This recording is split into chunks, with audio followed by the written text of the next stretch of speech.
What I'm going to talk to you about today is much more about the intangible. It's much more about my belief about women in Manchester and why I believe you should vote against this motion. So I was thinking about the theme for my talk while driving home from work through North Manchester just a few nights ago. And I drove past those three towers that Urban Splash redeveloped, the three towers that have been named after Pankhurst. So we've got the Emmeline Tower and two of her daughters, Sylvia and Christabel. She's a great example of why I believe Manchester is working for women, and I'm therefore against the motion. Women achieving their potential is a particular passion of mine. I'm firmly of the view that women of Manchester can and will always succeed. Women of Manchester have special qualities. You might call it grit or determination, but we make things happen. But don't just take my word for it. I started with Emmeline, but I could have talked to you about any number of great Manchester women, all women born and raised here. Like Eleanor Sykes, the first woman doctor. Marie Stopes, who created the first birth control clinic. Clara Walkden, the first woman police constable in what is now Greater Manchester Police. Right to the present day, we've got Rebecca Adlington, the most decorated female Olympian, born and raised here in Manchester.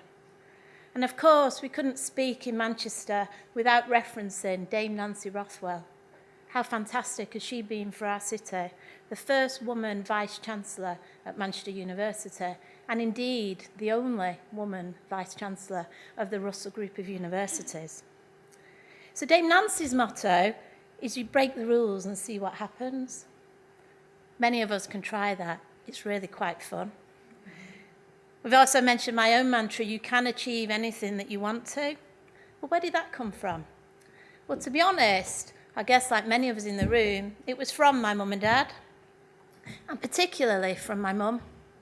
My mum was born and raised in Salford, pretty bright at school, but just didn't like it. She left school at 15, joined a mill where she actually met my dad and married 2 years later when she was just 17. Had me at 19, quickly followed by my sister, Jacqueline, a couple of years after. We grew up on a council estate in North Manchester. We had a great childhood. Not a lot of money, but lots of love. And everything was always reinforced with, whatever you want to do, you're good enough to do it. Just think about it and get yourself to do it. Jacqueline and I are both successful in our own right, a theme that Amy will build on in a few more moments. We've got our own definitions of success.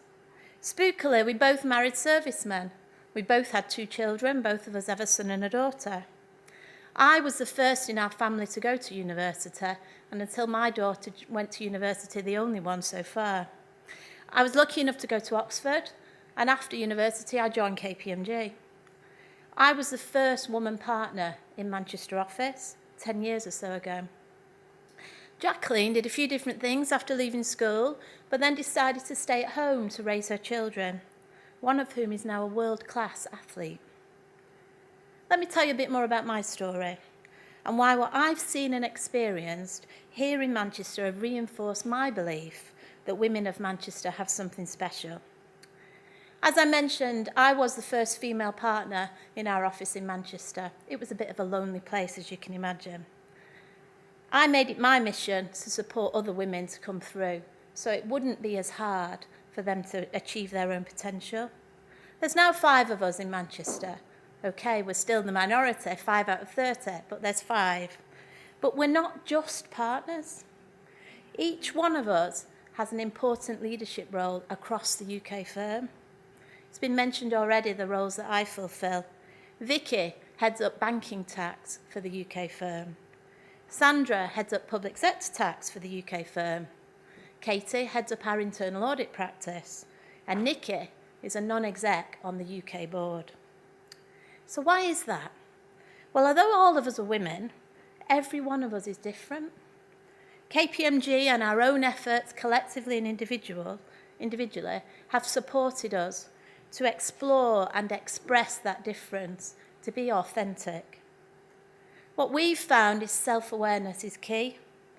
both in understanding what success means to you and staying with that, what do you want to do, but also recognising, and Donna referred to this earlier, that often women's natural behaviours, some of our strengths, particularly around communication, don't always help us.